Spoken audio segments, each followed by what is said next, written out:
Hey everyone, today I went ahead and brewed up the Goose Island IPA. It was a collaboration that I chose to do with Mike Dean. If you haven't seen Mike Dean's channel, go ahead and check him out. I'll put a link down here. The recipe found inside Mitch Steele's IPA book on page 263, right there. So we went ahead and discussed it, got the ingredients, and brewed it up. He brewed his back in the summertime, and I was actually privileged enough to be able to get a sample of that he sent up to me when I was home in Vermont. Yeah, I haven't brewed since June, I think, so it's been several months, and today, it didn't go too bad. There was a couple mistakes I forgot, but let's go ahead and take a look at that, the brew sheet recipe, and then the Brewday, and then we'll come back and summarize this all up. Alright, so here's the recipe I went with. Basically the targets are trying to end up with a 5.9% beer at 55 IBU. The recipe in the IPA book calls for ESB Pale Malt. I don't actually have access to that, so I just used Pale Malt. It's a little bit lighter in color, mine, so yeah, there is that. Thankfully though, I was able to get the Pilgrim and Selena hops, and of course I had some Cascade. Had a yeast starter for the WLP002 going, and the packaging up some Centennial and Cascade for dry hop after post-fermentation. Okay, so right now we are bringing up the strike water. Got the panel dialed in for 73 degrees, and currently at 32, pushing out about 23 amps. See the light is on over here. Got the HLT selected. That's the system, reading about a little over 30 degrees there, about 30 degrees on the PID, so that's looking pretty good. Okay, so I did the auto tune on this yesterday. I reached 72 degrees, the element came off. Now it's probably just cycling through a little bit in order to get it up that 1 degree more. Okay, there we are. So just about a couple minutes later, now it seems to have settled out, and it's yeah, hit 73 right on target, so very good.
Okay, so it took a little bit of time messing with the new attachment for the mash manifold. So the temperature did drop down a little bit more than I expected it to. Currently have the PID for the HLT set up for 65. It's coming back up there, right, because I had to fill it back up with cold water. So it's just about there. That'll be bringing this temperature of the mash tun up so that these will be the same. Alright, so looking down there, it's about 65.5 on the thermometer. And up here, looking at about 65.2 and 65.51. Pretty darn close, so calling it 65 Celsius, so we're on track. Currently 40 minutes left in the mash.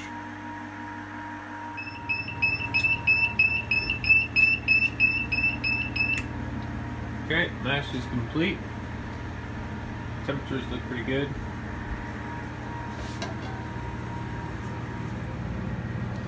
Looking pretty clear, nice clear wort. Just a foggy screen. Looking really good.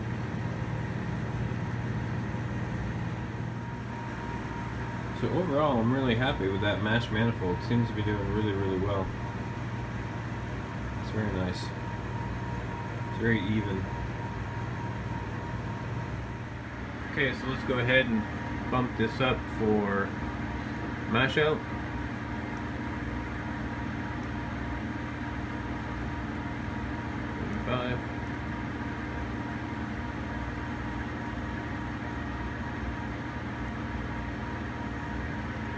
There we go. Lights on, elements on. Alright, bringing up the mash out. Okay, so we've hit our mash out temperature in the HLT. It's slowly coming up in the mash tun, so it should reach it here in just a couple minutes. You see it's taking about 18 minutes to get here. So what I'm going to go ahead and do now is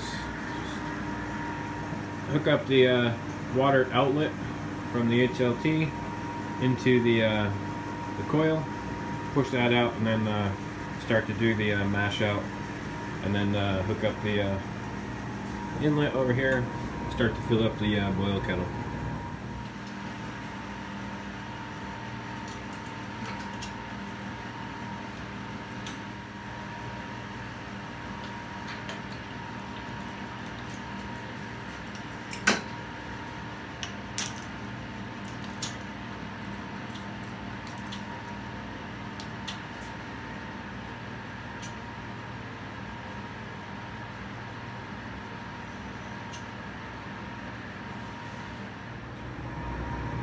So you can see that nice clear wort coming in.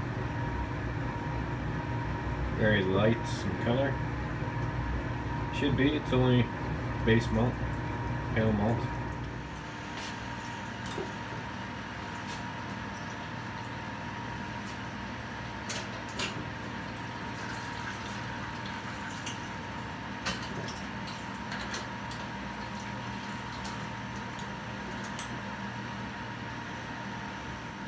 Okay, so now we've got it hooked up, so water coming out of the HLT is now being pumped to the coil to clean the coil out, and then deliver the hot liquor, hot water, here into the mash tun. I'm going to keep that water, or at least the level, over the grain bed by at least a couple inches. You can see the water coming in there. Looking good.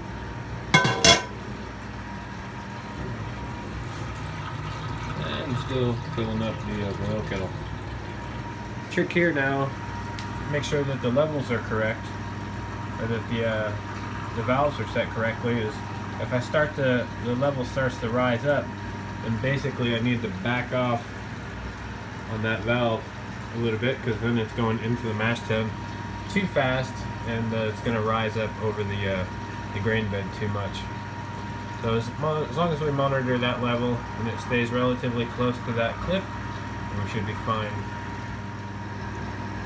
So when we monitor that clip, we also set the clip over here so that this will be our sparge water when it gets there, and I'll go ahead and shut that valve off. Here's probably an important point to note out, is that so I'm mashing out in the mash tun. It's 71.5 coming out and going into the boil kettle. Here though, it says 75. Notice I've got the HLT on, so you know it was relatively close. It's going to be coming back on, but this temperature is not actually the temperature in the kettle. if we look in the kettle, we're upwards of 80 degrees here.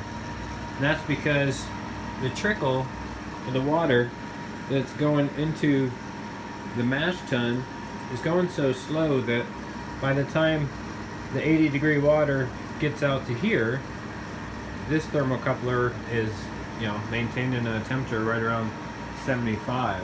So you can see that up here. So just something to note. So when you get to this point and you're mashing, turn off the HLT. You no longer need that heat because we're good. We're at sparge temperatures, just over, but we're going to lose some of the temperature as it goes through the tubing and eventually getting over to the mash. Speaking of the mash, level's looking a little bit low, so I went ahead and cranked it up just a tad. If we look at it, still got a good level of water, about half a centimeter in the middle over the grain bed. And then looking at the boil kettle fill up. That's a nice little color. And it's just now reaching the probe. And we can see the probe temperature rising. Alright, so now I want to set the alarm. I've got it set for 90 degrees. I haven't turned on the element though. Because I like to, once the element is submerged and I get a little bit of liquid over the element, then I'll turn it on and I'll bring it up to 90 degrees and keep it there while the kettle is filling up. And that way when I've reached my final, or my pre-boil volume, then I'll go ahead and just kick it on manual at 100% and bring it up to a boil. But now I want to go ahead and test the alarm. So I'll come in, look at the alarm. It's set for 80, but I want to set it for 60. So I'll say over there. There we go. Set that. Just push and hold. Let it cycle through. There we go. So it's currently 56, and I've got the alarm on. And when it reaches 60, that alarm should kick on. But right now I just need to wait for that to get over the element before I turn it on. Now that the element is submerged, I'll go ahead and turn on the boil kettle.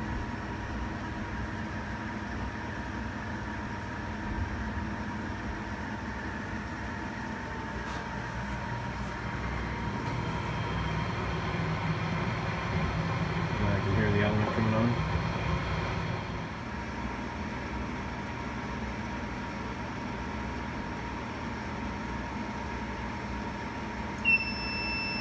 There we go. It's over 60 degrees, so the alarm came on.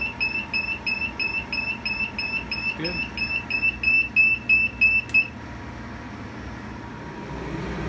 Okay, so sparge water is finished, so I'll go ahead and turn that off. And then go ahead and just let that all empty out. And then I should be at my boil volume, expected about 7.9 gallons, upwards around here, I guess. Currently down here.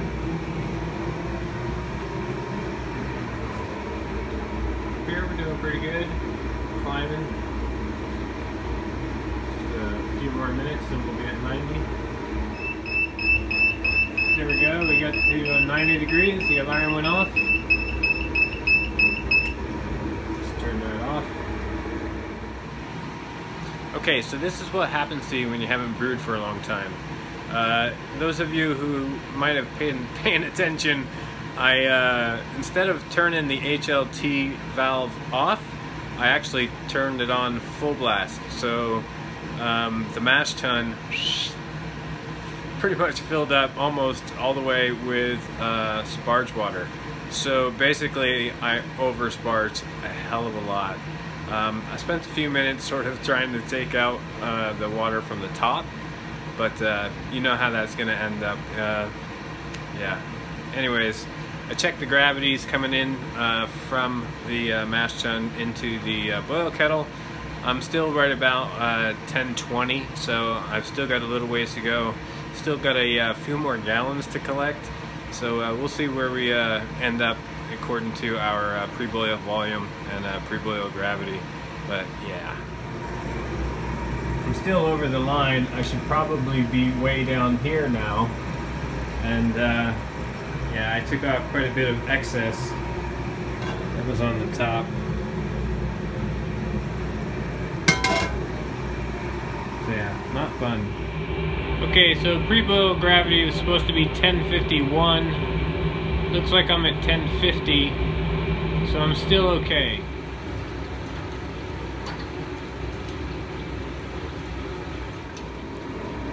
Okay, so I haven't calibrated this one, so it did go a little bit more than 92, but that's okay because really it's just to get it into a boil. So now it's on automatic. So what I want to do is switch it over to manual mode so that I can hit it on 100% of its duty cycle and then dial it down to 75% to maintain a rolling boil. To do that, let's click set, and I'll go into the run settings. Just after mod, run, and then I want to go ahead and bring this down to 1. Hit set. I'll escape out of there. And now, if I hit the AT, now you see I'm in run mode. And I'll go ahead, hit that. Now, run. It's at 90%. Here I'm at 77%. So then we'll see the duty cycle. It'll go 77%. So I can dial that up and say, okay, I want 100%. Okay, that's as far as you can go, and now it's on 100% of the time. Then when we get to a boil, I'll just dial that back to about 75%. So manual mode, coming up to a boil. Alright, just starting to get up to a boil.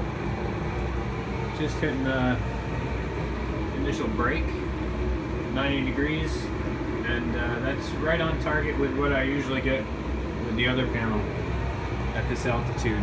So there we go. I'm gonna go ahead and let that cross over and hot break, and then we'll add the Pilgrim hops.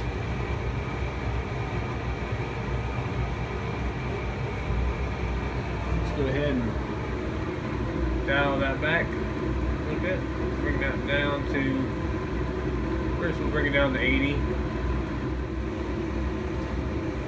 So that's 81. It's gonna have a pretty aggressive boil on it.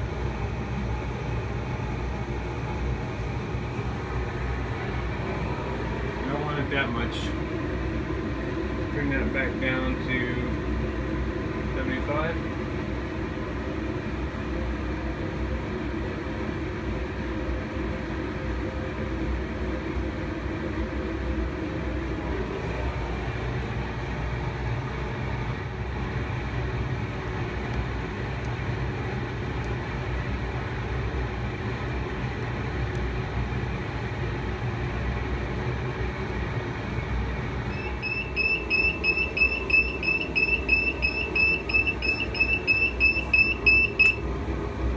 That's it, 60 minutes on the clock for a boil.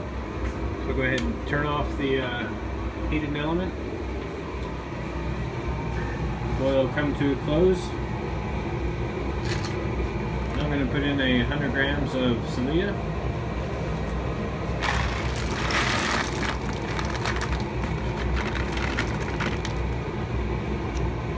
Go. And also 40 grams of Cascade. Alright, this is going to get a 30-minute steep. So let's go ahead and dial that in. So yeah, 30 minutes. Boom. Let's turn that off for now. Reset.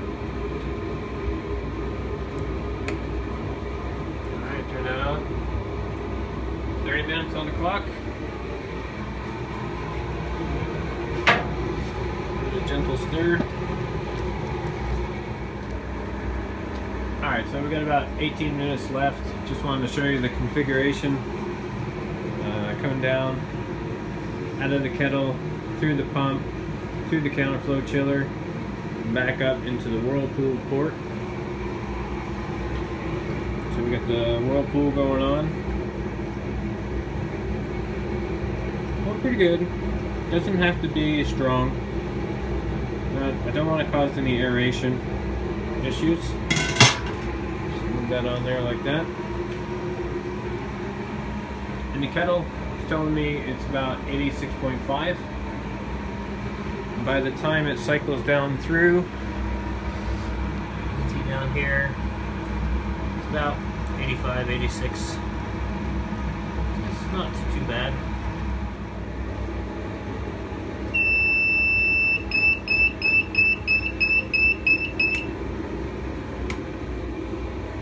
Okay, so during that time, whirlpool, just shut it off.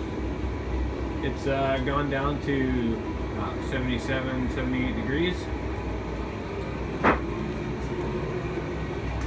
Got about the same down here. Alright, time to go ahead and start chilling this down. Alright, chilling has commenced.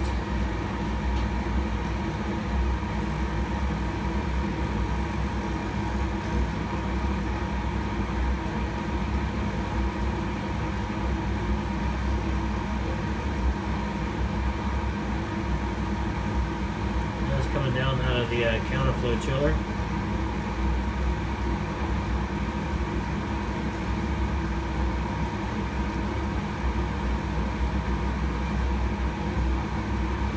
That's still going back up into the kettle, so chill down the whole kettle at the same time.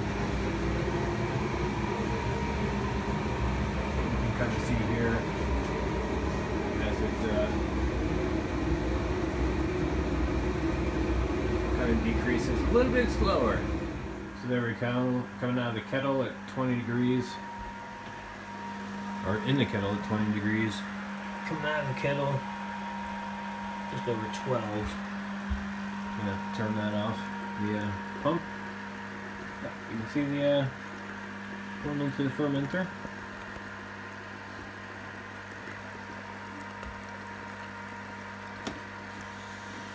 Not bad. Here's what she looks like. Looking down into the kettle. That's it, as she's draining. Lovely. Okay, I got right around just over 20 liters. Currently oxygenating the wort. So I'll do this for about a minute. Then we'll close it up and put the yeast in. Okay, so here's the sample. See, it's a little bit hazy. I don't think it's because of the hops. I actually forgot to put in a Whirlfloc tablet, believe it or not. These things happen when you haven't brewed for some months. But looking like I hit my target. It's aiming for 10.62. Looks like we're right on the money. Alright, so here she is. Yep, like I said, right on target for 10.62. In terms of flavor, let's give it a whirl.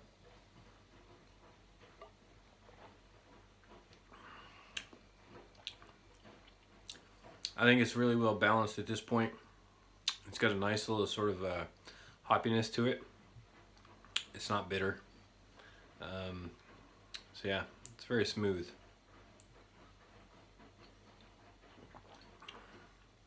Quite pleased with that one. Kind of sucks that I forgot the Whirlfloc tablet, but there are worse things that could happen. Yeah, we'll see how it comes out post-fermentation. Yep, gonna be using the Gym for the fermentation chamber this time. It's pretty good temps in here, about 17 ambient all the time.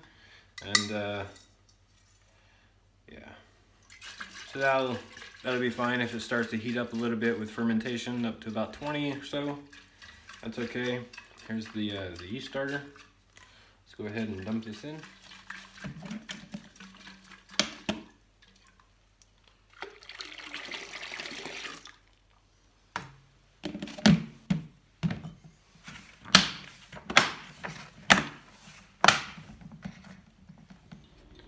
Alright, there we go, about 1061, 1062. Call it 1062 just to say I hit the goal. Alright, so two big sort of things that went wrong today was first, the sparge. I definitely over sparged today, but I still hit my numbers, so that was really, really nice. It was a bit of a panic in the middle where basically as I was sparging, instead of at the end, instead of closing off the valve from the HLT, I opened it wide open, so the mash tun filled up with water. So basically, thinking that the sugar water was heavier than normal water and would stay down concentrated at the bottom, I went ahead and just scooped up as much as I could off the top and just let it run its course. In the end, I only ended up with 1 point lower than my expected pre-boil gravity, so yeah, I was pretty happy about that. The next cock up was forgetting to put in a Warflock tablet, so the sample was a little bit cloudy. I guess that's to be expected, so hopefully fermentation does its magic, and then after that I'll of course probably hit it with some gelatin, and hopefully that'll clear it right up. But yeah, all in all, it was nice to get back into the saddle again and brew, and most importantly, the control panel that is up for sale worked out fantastic. Went off without a hitch. I had a bit of an issue trying to figure out how to get it to manual mode and trying to understand the difference between automatic and manual. And once I got that figured out, everything was smooth sailing. So yeah, really, really happy actually with the result of that. I mean, who wouldn't be, really? Seriously. So that's it, guys. Thanks a lot for watching. I really hope you appreciate it. Cheers.